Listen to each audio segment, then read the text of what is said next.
একবার সবুরের দেশে বই দেখি দাম কষে উঠিস না রে ভেসে পেয়ে যন্ত্রণা কারো রবে না এ ধন জীবন যৌবন তবে কেন মন তোমার এত বাসনা কারো রবে না একবার সবুরের দেশে বই দেখি দম কষে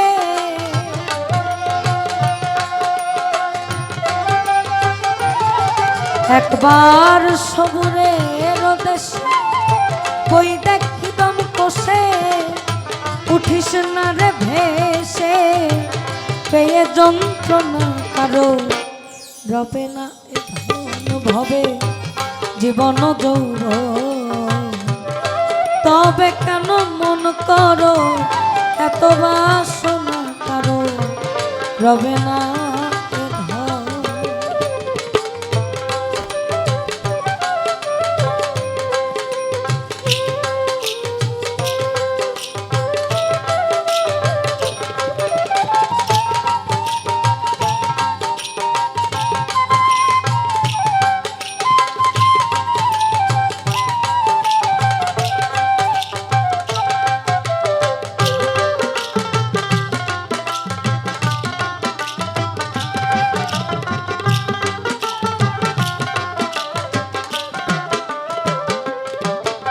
ভবে যে করে কালা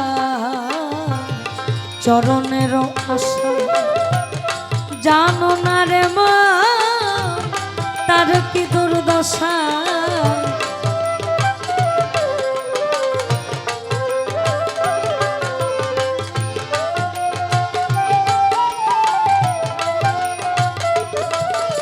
ওই যে করে কালা চরণের আশা জানো না রে মা তার কি দুর্দশা ভক্ত বলি রাজা ছিল তার সর্বস্ব ধন নিল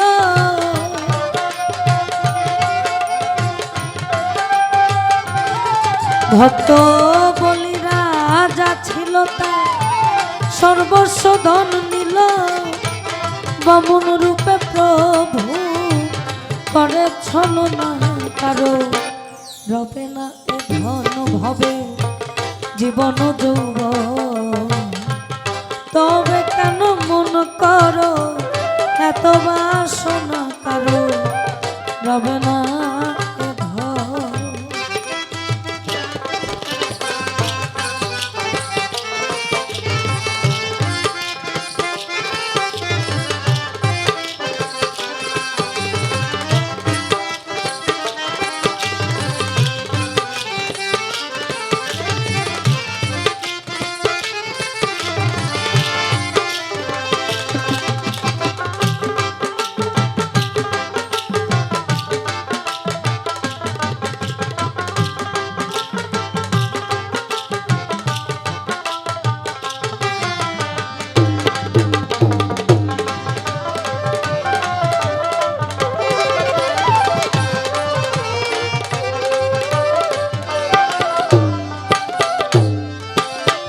প্রহ্লাদ চরিত্র ছিল দৈত্য ধামে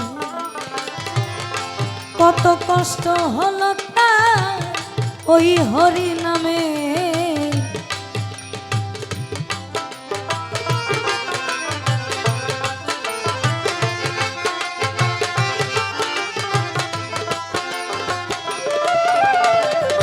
প্রহ্লাদ চরিত্র ছিল দৈত্য ধামে কত কষ্ট হল তার ওই হরি নামে তারে আগুনে পোড়ালো জলেতে ডুবালো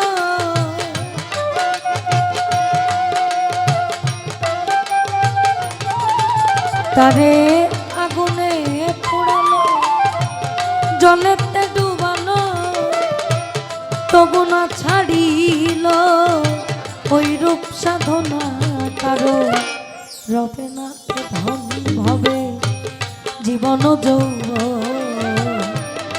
তবে কেন মন করো এত বাসনা কারো রবে না এ ধন।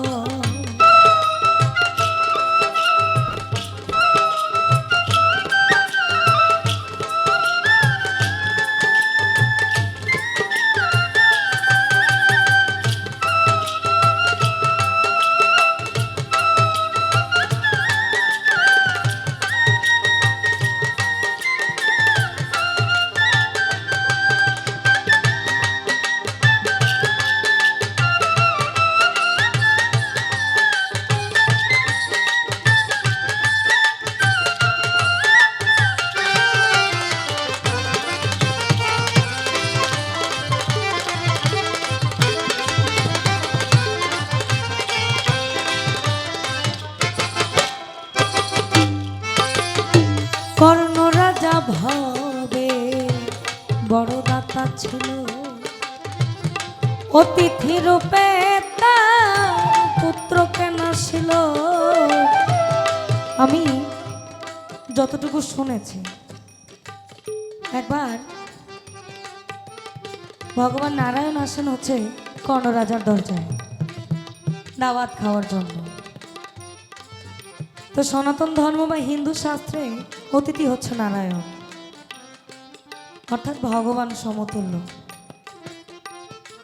তো ভগবান নারায়ণ কর্ণ রাজাকে বলে যে একটা ছোট বাচ্চা, অর্থাৎ সদ্য জন্মকৃত নবজাতক যেটাকে বলে, ওটার মাংস আমি খেতে চাই। আমি যতটুকু শুনেছি, আমি জানি না আমি ভুল না সঠিক। তো কর্ণ রাজা পুরো এলাকা, ওনার যতটা এলাকা ছিল পুরো রাজ্য খোঁজ করেন, পান না। পরে নারায়ণ বলেন যে তাহলে তোমার ঘরেই তো আছে, তাহলে সেটাই আমাকে দাও। একদিকে হচ্ছে অতিথির মন রক্ষা, অন্যদিকে হচ্ছে নিজের সন্তান। কিন্তু কর্মের চেয়ে ধর্মটা অনেক বড়। উনি ধর্মটাই রক্ষা করেন, অর্থাৎ নিজের সন্তানকে জবাই করে বা প্রস্তুত করে উনি তার সামনে হাজির করেন। এজন্যই বলে কর্ণ রাজা ভবে বড় দাতা ছিল, অতিথি রূপে তার পুত্রকে নাসিল। তবু কর্ণ অনুরাগী ভবে না হইল সখী।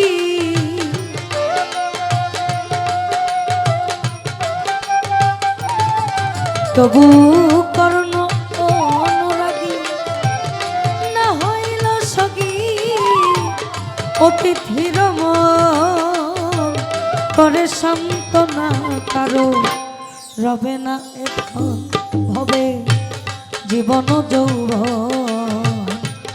তবে কেন মন করো এত বাসনা কারো রবে না।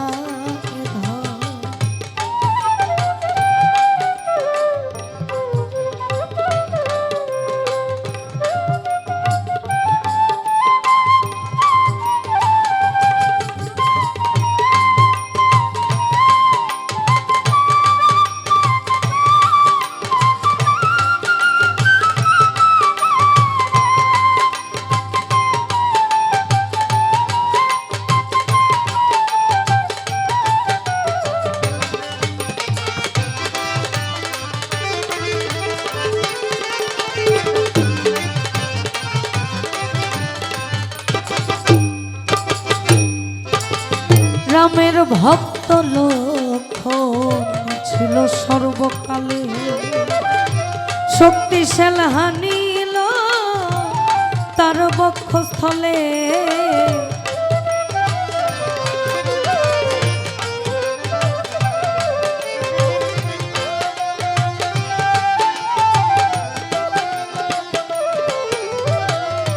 রামের ভক্ত লক্ষণ ছিল সর্বকালে, শক্তিশাল হানিল তার বক্ষস্থলে। তবু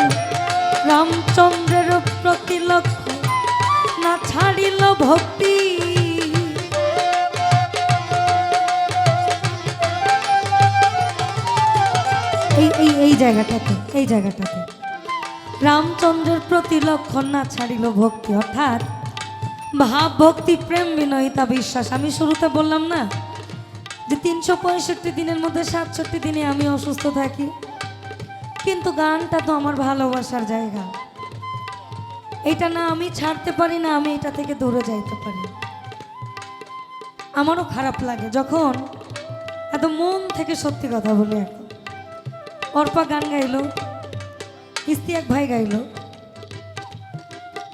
ওনারা যখন গায় আমার খারাপ লাগে অনেকটা, কারণ আমি আগে যেভাবে গাইতাম আমি এখন ওভাবে গাইতে পারি না, কারণ একটু শারীরিক ত্রুটি থাকে। আমি অনেক রোগে আক্রান্ত, তারপরেও সুস্থ থাকতে হয়। কিন্তু আপনাদের সামনে আসা এবং আপনাদের সামনে দাঁড়িয়ে দুটো কথা বলা, এটা আমাদের নেশার মতন, এটা আমাদের ভালোবাসার জায়গা।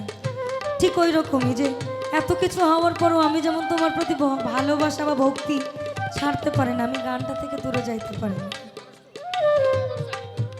তবু রামচন্দ্রের প্রতি না ছাড়িল ভক্তি, ফকির লালন বলে করো এ বিবেচনা কারো, রবে না এ ধন ভবে জীবন যৌবন। তবে কেন মন তোমার এত বাসনা কারো, রবে না এ ধন একবার সবুরের দেশে কই দেখিতাম কষে।